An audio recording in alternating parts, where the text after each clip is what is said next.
발은 제2의 심장이라고 불릴 만큼 중요한 역할을 합니다. 몸 전체의 체중을 지탱하고 혈액을 순환시키며 걸을 때 균형을 유지하는 역할을 합니다. 하지만 많은 사람이 발 건강을 소홀히 하다가 큰 문제가 생긴 후에야 주의를 기울이곤 합니다. 발에 이상이 생기면 단순한 불편함을 넘어 전신 건강에 영향을 미칠 수 있으므로 발에서 나타나는 변화를 잘 살펴보고 적절한 관리와 조치를 취하는 것이 중요합니다. 오늘은 발에서 나타날 수 있는 이상 증상과 건강 문제에 대해 알려드립니다.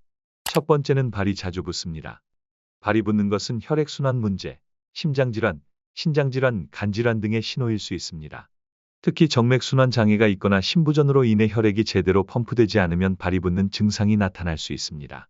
또한 신장이 제 기능을 하지 못하면 체내에 수분이 쌓여 발과 다리가 붓게 되며 간 기능이 저하될 경우에도 혈액 내 단백질 수치가 낮아져 부종이 발생할 수 있습니다.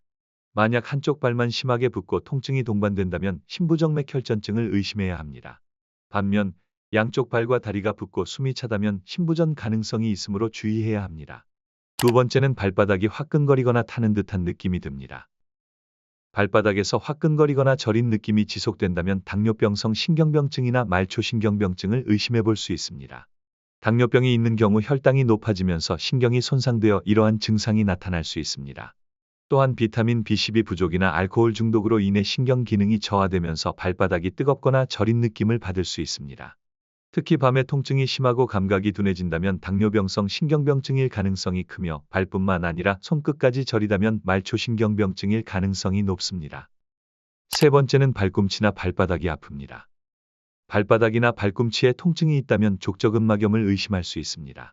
족저근막염은 발바닥 근육막이 손상되면서 발생하는 염증으로 특히 아침에 일어나 첫걸음을 내디딜 때 심한 통증이 나타나는 것이 특징입니다. 만약 뒤꿈치 위쪽이 붓고 아프다면 아킬레스건염일 가능성이 있으며 발 뒤꿈치에 뼈가 자라 통증이 발생하는 발뒤꿈치 골극일 수도 있습니다. 네 번째는 발가락이 저리거나 감각이 둔해집니다. 발가락이 자주 저리거나 감각이 둔해지는 증상이 나타난다면 당뇨병성 신경병증, 허리디스크, 말초혈관 질환 등을 의심해야 합니다. 당뇨병이 있으면 신경이 손상되면서 발 감각이 둔해지거나 찌릿한 느낌이 지속될 수 있으며 허리디스크가 있으면 허리신경이 눌려 다리와 발까지 저린 증상이 나타날 수도 있습니다.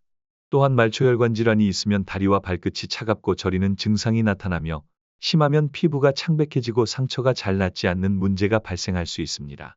다섯 번째는 발톱이 변색되거나 변형됩니다. 발톱색이 변하거나 두꺼워지는 경우 무좀, 건선성 발톱 혹은 영양 부족이 원인일 수 있습니다.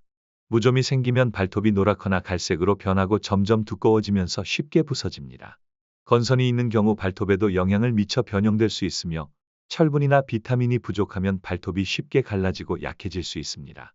특히 발톱에 검은 줄이 생겼다면 흑색종 피부암 가능성이 있으므로 반드시 병원 진료를 받아야 합니다. 여섯 번째는 발의 색깔이 변합니다. 발이 푸르스름하게 변했다면 혈액순환 장애를 의심해야 합니다. 말초혈관 질환이나 동맥경화로 인해 혈액 공급이 원활하지 않으면 발끝이 푸르게 변할 수 있습니다. 반대로 발이 붉게 변하고 열이 나면서 심한 통증이 있다면 통풍이나 감염 가능성이 높습니다. 또한 발이 창백해지고 차가운 느낌이 든다면 빈혈이나 혈액 공급 부족이 원인일 수 있습니다. 일곱 번째는 발이 항상 차갑습니다. 발이 계속 차가운 경우 갑상선 기능 저하증, 말초혈관 질환, 레이노병 등이 원인일 수 있습니다. 갑상선 기능이 저하되면 신진대사가 느려지고 혈액순환이 원활하지 않아 손발이 차가워집니다. 말초혈관 질환이 있으면 다리로 가는 혈류가 줄어들어 발이 항상 차갑고 저린 느낌이 들 수 있으며 레이노병의 경우 혈관이 갑자기 수축하면서 손과 발이 창백해지거나 푸르게 변할 수 있습니다. 발의 작은 변화도 몸 전체 건강과 연결될 수 있습니다. 따라서 주기적으로 발을 점검하고 이상 증상이 지속된다면 병원을 방문하여 정확한 진단을 받는 것이 좋습니다.